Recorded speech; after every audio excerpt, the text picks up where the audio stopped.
இவரு இங்கதான் படுத்திருக்காரா? இன்னைக்கு ராம் சொன்ன விஷயத்த பத்தி இவர்கிட்ட பேசிட வேண்டியதான். இன்னும் இதையே வச்சுக்கிட்டு நீட்டிக்கிட்டே இருக்க கூடாது. ஏங்க ஏங்க உறங்கிட்டா இருக்கீங்க? இல்ல லட்சுமி, சும்மா தான் படுத்திருக்கேன். வா. இந்தாங்க டீ கேட்டீங்களா, போட்டு எடுத்துட்டு வந்தேன். என்ன லட்சுமி, எதோ யோசிச்சுட்டு இருக்கால இருக்கு? இல்லன்னா வந்த உடனே ஏதாவது தொண பேசிக்கிட்டே இருப்ப. வீட்டுல அது காலி ஆயிடுச்சு இது காலி ஆயிடுச்சுன்னு ஏதாவது ஒண்ணு சொல்லுவேன். இன்னைக்கு ஏன் அப்படியே இருக்க? அது ஒண்ணும் இல்லைங்க, உங்ககிட்ட ஒரு விஷயம் பேசணும். நீ தயங்குறத பார்த்தா ஏதோ முக்கியமான விஷயம் போல இருக்க. என்ன விஷயம்னாலும் சொல்லு லட்சுமி. ஏங்க நான் என்ன நினைக்கேன்னா, நம்ம ராம ஜனனியும் ஒரு வீடு எடுத்து போட்டிருக்காவல்ல, பேசாம நம்ம எல்லாரும் அந்த வீட்டுக்கு காலி பண்ணி போயிடலாமா? காலி பண்ணினா இந்த வீட காலி பண்ணி போலாமான்னு கேட்கல, நம்ம எல்லாரும் அங்கேயே ஒண்ணா தங்குவோமான்னு கேட்டேன். என்ன லட்சுமி பேசிட்டு இருக்க நீ? 10-25 வருஷமா நம்ம இந்த வீட்டுல தானே இருக்கோம். அப்பமெல்லாம் உனக்கு எந்த பிரச்சனையும் கிடையாது. இப்ப பையன் படிச்சு ஒரு வேலையில ஏறிட்டான், இனிமே நம்ம பையன் சொல்லதை கேட்கலாம்னு நினைச்சிட்டு இருக்கியோ? இங்க பாரு, எனக்கு உடம்புல தெம்பு இருக்கிற வரைக்கும் நான் வேலை பார்ப்பேன். நம்ம இந்த வீட்டுல தான் 25 வருஷமா இருந்தோம், இன்னும் நம்ம இங்கதான் இருக்க போறோம். என்ன புது மருமக வந்ததும் மாறிட்டியோ? இங்க பாரு லட்சுமி, அவங்க 2 பேரும் வேணாலும் அந்த வீட்டுல போய் இருக்கட்டும், எனக்கு ஒரு பிரச்சனையும் கிடையாது. ஏன்னா அந்த பிள்ளை பெரிய இடத்து பிள்ளை, அதுக்கு இந்த வீட்டுல வசதி வாய்ப்பு கம்மியா தான் இருக்கும். ஒரு நல்ல நாள் கெட்ட நாளுக்கு ஒரு விசேஷ நாளைக்கு இங்க நிக்கட்டும், ஒரு பிரச்சனையும் இல்ல. இதுக்கு நம்ம எதுக்கு அவங்க பின்னாடியே போனோம்? ஏங்க எடுத்த உடனே மருமகளை எதுவும் சொல்லாதீங்க, அவ ஒண்ணுமே சொல்லல. அவ சொல்லாமையா நீ என்கிட்ட இது பண்ணிட்டு இருக்க? அவங்க பேசாம தான் நீ அந்த வீட்டுக்கு நம்ம காலி பண்ணி போலாமான்னு கேட்டுட்டு இருக்கியா? இந்த மனுஷங்கிட்ட பேசினா ஒண்ணு மண்டையில யாராடி காலி பண்ணி போலாம்னா சொன்னேன். இந்த வீடு இப்படியே இருக்கட்டுங்க, நம்ம இந்த வீடெல்லாம் காலி பண்ண வேண்டாம். ஏன்னா நமக்கு வயல் இதெல்லாம் பக்கத்துல இங்கதான் இருக்கு, மாறி மாட்டுக்கொட்டை எல்லாமே இங்கதான் இருக்கு. அதெல்லாம் நம்ம இங்க இருந்து அந்த பெரிய வீட்டுக்கு கொண்டு போக முடியாது. இங்க இருந்து ஒரு 4-5 வீடு தள்ளி தானே அந்த வீடு இருக்கு. இங்க கொஞ்சம் வசதி குறைவா இருக்கு. ஏன்னா இப்ப அவனுக்கும் கல்யாணம் ஆயிட்டு இங்க ஒரே ஒரு பெட்ரூம் தான் இருக்கு, அதை பெட்ரூம்னே சொல்ல முடியாது. மாறி நம்ம பூ மாதிரியும் வளர்ந்துட்டே வரா, அவளுக்குன்னு ஒரு தனி பெட்ரூம், துணி மாட்டுறதுக்கு படிக்கிறதுக்கு இதெல்லாம் வேண்டாமா? ஏன் இவ்வளவு வருஷம் அப்படிதானே இருந்தா, இப்ப என்ன அவளுக்கு ஒரு தனியா பெட்ரூம் எல்லாம் வேணும்ட்டு யார் சொல்லி கொடுத்தாவ? கூறு கட்ட மனசா, உங்களுக்கு சொன்னா புரியுதா இல்லையா? பூமாரி பெரிய பிள்ளை ஆயிட்டால, அன்னைக்கு அடுப்படியில நின்று ட்ரெஸ் மாத்துக்கா. யாம்னு கேட்டதுக்கு அண்ணனும் அண்ணியும் அந்த ரூம்ல இருக்காவாமா, அதான் எனக்கு அங்க போய் கதவை தட்ட ஒரு மாதிரி இருக்குன்னு சொல்ல பத்துக்குங்க. இன்னும் அவளை நீங்க சின்ன பிள்ளைன்னு நினைச்சிட்டு இருக்க கூடாது. அவளுக்கு ஒரு விஷயம் புரிய வேண்டிய வயசு வந்தாச்சு. பெற்றவங்களுக்கு என்னைக்குமே பிள்ளைங்க சின்ன பிள்ளைங்க தான். அவளுக்கு ட்ரெஸ் மாத்தணும், கொடுக்கணும், படிக்கணும்னா அவ அந்த ரூம்ல தான் எல்லாமே பண்ணிட்டு இருந்தா. இப்ப இன்னும் ஒரு பிள்ளை வந்தாச்சுல, அவ பாம்போல ஒரு மரவுல நின்று துணியை மாத்திட்டு இருக்கா. எனக்கு கூட அப்ப தோணல. ஜனனி தான் ராம கூப்பிட்டு சொல்லியிருக்கா, எங்க நம்ம என்னதான் இருந்தாலும் அந்த வீடை எடுத்தாச்சு, இனிமே அந்த வீடை நம்ம உடனே இது பண்ணவும் முடியாது. நம்ம அந்த வீடை 1 வருஷத்துக்கு கேட்டிருக்கோம். அதனால இப்பதான் உங்களுக்கு வேலை கிடைச்சிட்டுலாம், நம்ம எல்லாரும் சேர்ந்து ஒரே வீட்டுல இருப்போமான்னு கேட்டிருக்கு. அந்த பிள்ளை நல்ல பிள்ளையா இருக்க போய் தான் இவ்வளவு விஷயத்த அவ நோட் பண்ணி சொல்லியிருக்கா. இப்போ வேற ஏதாவது ஒரு பிள்ளையா இருக்கட்டும், என்ன பண்ணிருக்கோம், நம்ம ஏன் இந்த வீட்டுல இருக்கணும், இந்த ஓட்ட வரசல் வீட்டுல நம்ம ஏன் இருக்கணும், நம்ம நம்ம எடுத்து போட்டிருக்க வீட்டுல நானும் நீங்களும் மட்டும் போலான்னு யோசிச்சிருக்கோம். ஆனா ஜனனி பெரிய இடத்து பிள்ளையா இருந்தாலும் எப்படி யோசிச்சிருக்கு? வயசான உங்க அப்பனே அம்மையை இங்கே விட்டுட்டு நம்ம மட்டும் அந்த வீட்டுல போய் சொகுசா இருக்கலான்னு யோசிச்சுதா? இல்லன்னா நம்ம எல்லாரையும் கூட்டிட்டு போகணும். பூமாரியை பத்தி கூட அது யோசிச்சிருக்கு. பெத்த அம்மா நான் கூட இவ்வளவு விஷயத்த யோசிக்கவே இல்லை. அவளுக்கு படிப்பு படிக்கணும், அதே மாதிரி அவளுக்கு துணி மாத்தணும், இதெல்லாம் ஜனனி தானே பார்த்து நம்ம கிட்ட சொல்லியிருக்கா. இல்லைன்னா நம்மளும் முட்டாள் மாதிரி இப்படியே இருந்திருக்கோம். ஏன் ராமுக்கு கூட இந்த யோசனை வரவே இல்லை. என்ன சொல்லுங்க லட்சுமி, நீ சொல்லதெல்லாம் கரெக்ட் தான். ஆனா எனக்கு எப்படி இந்த வீடை விட்டுட்டு நம்ம வர்றது? ஏங்க இந்த வீடை விட்டுட்டு வர முடியாதுன்றது அவங்களுக்கும் புரியுது. அதனாலதான் அவங்க சொன்னாங்க, நம்ம இருக்கிற வரைக்கும் இங்கே இருப்போம், நைட்டு படுக்கிறதுக்கு நேரமான அங்க வந்துருங்க, நம்ம சமையல் வேலை எல்லாமே அங்கே பார்ப்போம், இந்த வீட்டுக்கும் அந்த வீட்டுக்கும் ரொம்ப எல்லாம் தூரம் கிடையாதுல. அப்படிதான் அவ சொன்னான். முதல்ல எனக்கும் இங்க இருந்து போகணும்னு விருப்பமே இல்லைங்க. நம்ம ராம் சின்ன பையனா இருக்கும்போது நம்ம இந்த வீட்டுக்கு வந்தோம். உங்களுக்கு ஞாபகம் இருக்கான்னு தெரியல, உங்க மைனிக்காரிங்க எல்லாரும் சேர்ந்து நம்மளை வீட்டை விட்டு அனுப்பும்போது நம்ம இந்த வீட்டுல தான் இருந்தோம். அப்போதுலேருந்து இப்ப வரைக்கும் நம்ம இந்த வீட்டிலேயே தான் இருக்கோம். ஒரு மாற்றம் கிடையாது. அப்போ எல்லாரும் சின்ன பிள்ளைங்க தெரியல. ஒரு கட்டத்துல ராமும் வெளிநாட்டுக்கு போயிட்டான். பூமாரி அந்த ரூம்ல ட்ரெஸ் மாத்துறது கொடுக்கறது எல்லாமே அந்த ரூம்ல பண்ணிட்டு இருந்தா. சில நேரம் படிக்கணும், எக்ஸாமு, வெளியே சத்தமா இருக்குன்னு அந்த ரூம்ல போய் படிப்பா. இப்ப அவளையே புரிஞ்சுட்டு சொல்லுகால, அண்ணனும் அண்ணி அந்த ரூம்ல இருக்கும்போது நான் எப்படிமா அந்த ரூமுக்கு போக முடியும் அப்படின்னு. அப்ப நம்ம பிள்ளை அவ்வளவு தூரத்துக்கு யோசிக்கிறதுனால தானே நம்ம கிட்ட இப்படி சொல்லியிருக்கு. ஆமா, நான் கூட இதை யோசிக்காம விட்டுட்டேன். நம்ம ஹால்ல கிச்சன்ல அங்கனீங்கனே நம்ம படுத்துக்கிடுவோம். அந்த பிள்ளை அப்படியா? சரி, இப்ப நீ என்ன சொல்லி வர? ஜனனி சொன்ன மாதிரி ஒரு நல்ல நாளா பார்த்து நம்ம அந்த வீட்டுக்கு குடி போவோம். இங்க இருக்கிற எல்லா பொருளையும் எடுத்துட்டு போகணும்னு சொல்லல, அது கொஞ்சம் நல்ல வீடு. அதனால ஒரு சில ஐட்டம் எல்லாம் நம்ம இங்க வச்சுட்டு, ஒரு கட்டிலு, ஒரு பீரோ இதெல்லாம் இங்க இருக்கட்டுமா? நைட் ஆனா நீங்களும் சேர்ந்து அங்க வந்துருங்க. காலையில சாப்பாடும் கொண்டு நீங்க போயிட்டீங்கன்னா மறுபடியும் சாயந்தரம் தானே வருவீங்க. அப்ப வந்தா போதும், ஒரு 4:30-5 மணிக்கு நம்ம பாலை கறக்க வருவோம். அந்த நேரத்துல இங்க வந்துட்டா போதுமே. ரொம்ப தூரம்னா நடந்து வர கஷ்டம்னு சொல்லலாம். இது தூரமும் கிடையாது, ஒரு 4-5 வீடு தள்ளி தான் இருக்கு. நான் இந்த விஷயத்தை பத்தி ராணியா காட்டையும் போய் பேசினேன். அவங்களும் அப்படிதான் சொன்னாங்க, பிள்ளைங்க வளர்ந்துட்டே வரும், நமக்கு தெரியாது, ஆனா அடுத்தவங்க தான் நம்ம கிட்ட ஞாபகப்படுத்துவாங்க பிள்ளைங்க வளர்ந்துட்டு இருக்குன்னு. அப்படிதான் உன் வீட்லயே நடந்திருக்கு. அதனால முடிஞ்ச வரைக்கும் திருவிழாக்கு முன்னாடி வீடை ஷிஃப்ட் பண்ண பாருங்க அப்படின்னு சொன்னான். ஆமா, நீ சொல்லதும் கரெக்டு தான். நம்ம நாள் பூரா வீட்டில் இருக்க போறதும் கிடையாது, தோட்டத்துக்கு தான் நம்ம போயிடுவோம். அப்புறம் அந்த வீட்டுக்கு ஷிஃப்ட் ஆனா என்ன பிரச்சனை? சரி, அப்போ ஒரு நல்ல நாளா பாரு, நம்ம வீட்டை வேணா காலி பண்ணிட்டு அங்கே போவோம். இந்த வீட்டு ஓனருக்கு ஒரு வாட்டி ஃபோன் பண்ணி சொல்லணும், மாதிரி இந்த வீடையும் நம்ம அப்படியே விட்டுட்டே போயிட்டோம்னு நினைச்சிடக்கூடாதுல. அது எப்படிங்க நினைப்பாரு? நீங்க ஃபோன் போட்டு சொல்லதா இருந்தா சொல்லுங்க. சரி லட்சுமி, அப்போ இன்னும் அடுத்த வாரம் இது கால்நாட்டு விழா வரப்போகுது, அதுக்கு முன்னாடி வீடை மாத்தினோம்னா மாத்தி விடுவோம். சரிங்க, அப்ப நான் கேலண்டர்ல ஒரு நல்ல நாளா பாக்கேன். சரிம்மா. அப்புறம் இன்னைக்கு நம்ம ஜனனி வீட்டு சொந்தத்துல இருந்து ஒருத்தங்க கல்யாணம் சொல்லி வந்திருந்தாவ. ஜனனி குடும்பத்திலயா? ஆமா, அது இந்த ராணியக்கா இருக்காவல்ல, அவங்களோட அண்ணன் போல இருக்கு, கோயம்புத்தூர்ல இருந்து. அவங்க பையனுக்கு கல்யாணமா, நம்ம வீடு தேடி வந்து கூப்பிட்டாவ. ஏப்ரல் 4ஆம் தேதி கல்யாணம் வச்சிருக்காவ, மாதிரி 31ஆம் தேதி நிச்சயதார்த்தமும் வச்சிருக்காவ. நமக்கு 31ஆம் தேதியே போக முடியாது, அவங்க வந்து 30ஆம் தேதியே நீங்க வந்துருங்க, கல்யாணம் எல்லாம் முடிச்சு போலாம், உங்களுக்கு அங்க தங்கறதுக்கு எல்லா வசதியும் நாங்க பண்ணி வச்சிருக்கோம் அப்படி இப்படின்னு சொன்னாவ. நம்மளால 30ஆம் தேதியே போக முடியாது, வேணும்னா ராமையும் ஜனனியும் அனுப்பி வைக்கணும். ராமுக்கும் வேலையெல்லாம் இருக்கும்ல?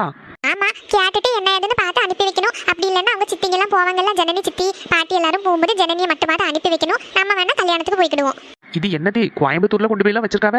ஆமா, எப்படின்னு தெரியல. இன்னைக்கு நைட்டு ராணியக்கா வீட்டுக்கு போகணும், அவங்க கிட்ட கேட்டு பார்க்கலாம். நான் அடுத்த மாசம் தான் இருந்தாலும் இப்பமே ஒரு வேளை வண்டி பிடிச்சி இல்ல ட்ரெயின்ல அப்படி இப்படின்னா நம்ம டிக்கெட் போடணும்னா போட்டு வச்சிடலாம்ல. மாதிரி அந்த நேரம் பார்த்து டிக்கெட் கிடைக்காது, ஏன்னா பிள்ளைங்களுக்கு ஸ்கூல் விட்டுரும், வெக்கேஷன் வேற ஸ்டார்ட் ஆயிரும். அதனால என்ன ஏதுன்னு பார்த்துட்டு இது பண்ணணும். இன்னைக்கு நைட்டு கொஞ்சம் ராணியக்கா வீடு வரைக்கும் போயிட்டு வரணும்.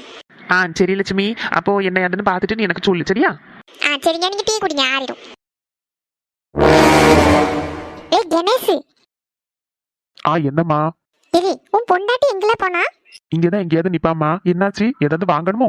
இருங்கம்மா, இப்ப எனக்கு ஆபீஸ் வேலை முடிஞ்சதும் நான் போய் வாங்கிட்டு வந்து தாரேன். எனக்கெல்லாம் ஒண்ணு வாங்குறதுக்கெல்லாம் இல்ல. உன் பொண்டாட்டி எங்கன்னு கேட்டேன். காலையில ஒரு 11 மணிக்கு வீட்டை விட்டு வெளியே போனவா. மணி எத்தனை ஆகுது தெரியுமா? 5:45 மணி ஆகுது. 6 மணி ஆனா வீட்டுல விளக்கு பொருத்தணும். கொஞ்சமாவது அவளுக்கு மண்டையில அறிவு இருக்கா? காலையில போயிட்டு இன்னும் ஒரு 10 நிமிஷத்துல வந்துருவாத்தான்னு சொல்லிட்டு போனான். இவ வீட்டை விட்டு வெளியே போய் 7 மணி நேரம் ஆகுது. ஏம்மா, இங்கதான் எங்கேயாவது நிப்பாமா, அப்படி இல்லைன்னா அவங்க அம்மா வீட்டுக்கு போயிருப்பா. அவதான் கல்யாணம் பண்ணி இந்த வீட்டுக்கு வந்தாச்சுல, அப்புறம் என்ன? அம்மா வீடு பக்கத்துல இருக்கனா சும்மா இப்படி ஓட வேண்டியதா? இல்லம்மா, எல்லா வேலையும் முடிச்சிட்டாலாம், அதனால கொஞ்ச நேரம் அவங்க அம்மா வீட்டுல போய் இருந்துட்டு வருவா. இப்படி அவங்க அம்மா வீட்டுக்கு ஓடி போறதுக்கு தான் அவ வீட இங்க காலி பண்ணிட்டு இங்க வந்திருக்கா. இதுக்கு நீ பேசாம நம்ம வீட்லயே இருந்திருக்கலாமே. உனக்கு இப்ப வீட்டுல இருந்து வேலை பார்க்கக்கூடிய வேலைதான். நீ ஒண்ணு பண்ணு, இனிமே இவளை இங்க விட்டுருந்தா சரி வராது, வீட்டை காலி பண்ணு, நம்ம வீட்டுக்கே போவோம். ஏம்மா, எனக்கு 2 வாரத்துக்கு ஒரு வாட்டி ஆபீஸ் போக வேண்டியது இருக்குமா. சில நேரம் வாரத்துல ஒரு 2 நாள் ஆபீஸ் வர சொல்லுவாங்க. பொம்பளைங்க இப்படியா இருக்க வேண்டியது? காலையில வீட்டை விட்டு போனவா, விளக்கு பொருத்தக்கூடிய நேரம் வந்தாச்சு, இன்னும் வீட்டு பொம்பளை வீடு வந்து சேரல. ஏம்மா, நான் ஃபோன் பண்ணி பாக்கேம்மா. நீ இதெல்லாம் கேட்க மாட்டியோ? இல்லம்மா, எப்பவும் இப்படி போக மாட்டா, எப்பயாவது தான் இப்படி வெளியே எங்கேயாவது போவாமா. நான் இருக்கும்போதே அவ வீட்டை விட்டு போனவ இன்னும் வரல, அப்போ நான் இல்லாதப்ப எப்படியெல்லாம் இருப்பான்னு எனக்கு நல்லா தெரியுது. ஏம்மா, சின்ன பொண்ணு எதுவும் தப்பா நினைக்காதம்மா, ரொம்ப நல்ல பிள்ளை. ஆமா, அப்படி நினைச்சுதான் நானும் கெட்டி வச்சேன். ஏம்மா, நீங்க போய் படுத்து ரெஸ்ட் எடுங்கம்மா, நான் அவளுக்கு ஃபோன் பண்ணுகிறேன். இன்னும் 10 நிமிஷத்துல அவ வீட்டுல இருக்கணும், இல்லன்னு வச்சுக்கோ. சரிம்மா, இன்னும் ஒரு 10 நிமிஷத்துல வீட்டுக்கு வந்துருவா. என்ன லட்சணமா தான் வீட்டுல வளர்த்து விட்டுருக்காவளோ. மேய போனவா இன்னும் வீட்டுக்கு வரல, இவனும் இங்க இருந்து டொக்குன்னு கம்ப்யூட்டரையே தட்டிட்டு உக்காந்துருக்கான். இந்த சின்ன பொண்ணு எங்க போனான்னு தெரியலையே. காலையில ராணியக்கா வீட்டுக்கு போயிட்டு வரேன்னு போனான், இன்னும் ஆளை காணதுக்கு இல்ல. போன் அடிச்சாலும் எடுக்க மாட்டா. இவளை நான் எங்க போய் தேடுறதுக்கு? நான் ஆபீஸ் வேலையை பாப்பேனா, இவளை ஊரா தேடுவேனா? அவளுக்கு உடம்பு சரியில்லைன்னு லீவை போட்டுட்டு அம்மையும் அவளும் சேர்ந்து ஊரா சுத்திட்டு இருக்காவ. இன்னைக்கு வந்துகிட்டு அப்பாட்ட சொல்லி கொடுக்கணும் இல்லையான்னு பாருங்களேன். அவளுக்கு உடம்பு முடியலன்னா பேசாம கடந்து உறங்க வேண்டியதானே. ஊர் மேய்ச்சிட்டு இருக்காவ 2 பேரும். பாட்டி வீடு எங்க இருக்கு, அங்க வர போயிருக்காவ. எரிச்சலாம் வருது. வந்துட்டாவன்னு நினைக்கேன். அட, இவ வந்துட்டவள இருக்க ஸ்கூலுக்கு போயிட்டு. எம்மா காலு கையெல்லாம் என்ன வலி வலிக்கு. சுவாணி, கொஞ்சம் தண்ணி கொறிட்டு வாங்க. ஏடி, நீயும் அம்மாயும் எங்க போன? பாட்டி வீட்டுக்கு தான். வீட்லயே இருந்து போர் அடிக்குன்னு சொன்னா, சரி வா மக்களே நம்ம பாட்டி வீடு வரைக்கும் போயிட்டு வருவோம்னு அம்மா சொல்லிச்சு. அப்படியே காத்தால போயிட்டு அப்படியே வந்தாச்சு. போயிட்டு வந்ததுக்கு அப்புறம் தான் என்னானி கால் வலிக்கு. சுவாணி, கொஞ்சம் தண்ணி எடுத்துட்டு வாங்க, அப்படி கொஞ்சம் லைட்டா சூடு பண்ணி எடுத்துட்டு வா. சுவாணி, பள்ளிக்கூடத்துல இருந்து வந்துட்டியா? பரீட்சை எல்லாம் எப்படி மக்களே எழுதுன? நல்லா எழுதுனியா? நீ பள்ளிக்கூடத்துக்கு போயிட்டு வர்றதுக்குள்ளாடி நான் வரணும்னு நினைச்ச மக்களே, கொஞ்சம் லேட் ஆயிட்டு போன இடத்துல. ஏமா, எங்கம்மா 2 பேரும் போயிட்டு வரீங்க? நேரா பாட்டி வீட்டுக்கு போயிட்டு அப்படியே செல்வி சித்தி வீட்டுக்கும் போயிட்டு நேரா ஜனனி வீட்டுக்கும் போயிட்டு வரோம். ஏமா, இவ இதுக்குதான் ஸ்கூலுக்கு லீவ் போட்டாலோ? திருத்தம். சுவாணி, ஸ்கூல் இல்ல காலேஜ். ஏடி, நான் உன்கிட்ட ஒன்றும் பேசல, பேசாம போயிரு. ஏமா எதுக்குமா என்ன விட்டுட்டு போனீங்க? ஏடி நீ தான் பள்ளியோடத்து போயிருக்கீல, உன்னை எப்படி கூட்டிட்டு போக முடியும்? தெரியுதுல, அப்ப நான் இல்லாம இருக்கும்போது நீங்க இப்படி எல்லாம் ஊர் சுத்தி இருக்க கூடாது. ஏடி அவசரம், போய்தான் ஆகணும், என்ன பண்ணதுக்கு? சுவாணி, எல்லா இடமும் போயிட்டு வந்து ஒரே களைப்பா இருக்கு எனக்கும் அம்மாக்கும். ஒரு காஃபி மட்டும் போட்டு எடுத்துட்டு வாயேன். அம்மக்களே சுவாணி, கால் கையெல்லாம் என்னான்னு வலிக்கு, ஒரு 4 காஃபி போடு. எது, நீங்க ஊரு சுத்தினது போதாதுன்னு என்ன விட்டு வேலையை வாங்க போறீங்களா? அது என்ன 4 காஃபி, ஆளுக்கு 2 காஃபியா தான் குடிப்பீங்களோ? என்ன சின்ன மருமக வந்துட்டாவில இருக்கே ஸ்கூல்ல இருந்து? இது யாரு? ஆமா மைனி, இப்பதான் வந்தா. அவ வரதுக்கு முன்னாடியே நம்ம திருப்பி வரணும்னு சொல்லிட்டு இருந்தோம்ல, நான் அவ வரும்போது இல்லைன்னா இப்படிதான் கோவப்படுவா. வீட்டுக்கு வந்ததோடி ஸ்கூல்ல நடந்துட்டு எல்லாத்தையும் என்கிட்ட சொன்னாதான் அவளுக்கு அடுத்த வேலையே நடக்கும். அவ வரும்போது நம்ம வீட்டுல இல்லைல்ல, அதனாலதான் கோவப்படுதா. ராணி, ஒரு 2 பிள்ளைங்களும் நல்ல பிள்ளைங்க. 2 பேரும் எனக்கு நல்லா பிடிச்சிட்டு பத்துக்க. இது சத்யா யாருட்டி? இது குடுமையெல்லாம் போட்டுக்கிட்டு. சுவாணி சத்தமா பேசாத. இது அம்மைக்கு மைனியா, இன்னும் ஒருத்தங்க வருவாங்க, இவங்க ஹஸ்பண்ட். அது வந்து அம்மாக்கு அண்ணாவா, கோயம்புத்தூர்ல இருந்து. அவங்கள பார்த்த உடனே அம்மா உங்களை பத்தி சொல்லியிருக்காங்க அப்படி இப்படின்னு அடிச்சு விடு. அம்மா எங்கிட்டே இவங்களை பத்தி சொல்லியிருக்காங்க, எனக்குலாம் இவங்க யாருன்னே தெரியாது. இங்க பாரு, தெரிஞ்ச மாதிரியே காட்டிக்கோ. சுவாணி, அம்மா சொல்லியிருக்கோம்ல, கோயம்புத்தூர்ல எனக்கு ஒரு அண்ணன் உண்டுனே, அவங்க வைஃப் தான் இது, அத்தை உனக்கு. ஆமாம்மா, நீங்க சொல்லியிருக்கீங்க கோயம்புத்தூர்ல உங்க அண்ணே பேரு கூட ஏதோ. சுவாணி, அவங்க பேரு மணிகண்டன். இந்த மணிகண்டன் மாமா. அடேங்கப்பா, பிள்ளைங்களுக்கு எல்லாரையும் தெரிஞ்சிருக்க. அத்தை வணக்கம். மாமா எங்க? அடாடாடா, என்ன ஒரு பணிவு, என்ன ஒரு பணிவு. ராணி பிள்ளைங்களை நல்லா வளர்த்துருக்கா. வணக்கம் மருமகளே, வாங்க அத்தை. நல்லா இருக்கீங்களா? ஊர்ல எல்லாரும் எப்படி இருக்காங்க? ஏ அம்மா, மூத்தவளை விட இவ ஒரு ஸ்டெப் மேலெல்லாம் நடிக்கா. ஏம்மா, சுவானிக்கு நடிப்பு பத்தியா? ஆமாட்டி, நாங்க வர்றதுக்கு ஒரு 2 நிமிஷம் முன்னாடி தானே நீங்க 2 பேரும் வெட்டி மாஞ்சிட்டு இருந்தீங்க. ஆமாம்மா, ஆனா நாங்க ஆளுங்களை பார்த்தா இப்படிதான் நல்லா நடிப்போம். அப்படியே உங்க அப்பன் குடும்பம் புத்திட்டி உங்க 2 பேருக்கும். ஊர்ல எல்லாரும் நல்லா இருக்கவாம்மா. சரித்த, நீங்க இருங்க, நான் உங்க எல்லாருக்கும் காஃபி போட்டு எடுத்துட்டு வரேன். அடாடாடாடாடா. என்னது, காஃபி போட போறாளா? இப்ப நானே நம்ம 2 பேரும் திட்டுனா. ஏம்மா, சுவாணி கூட போ, அவளுக்கு காஃபியே போட தெரியாது. கடைசி சீனிக்கு பதிலா உப்பட்டி கொட்டிடுவா. பின்ன ஒன்ன கூட அடிப்படையில விடுவோம் டி, அவளை விடவே மாட்டானே. மைனி, அண்ணன் எங்க? பின்னாடி தானே வந்தாங்க, ஆளே காணோம்.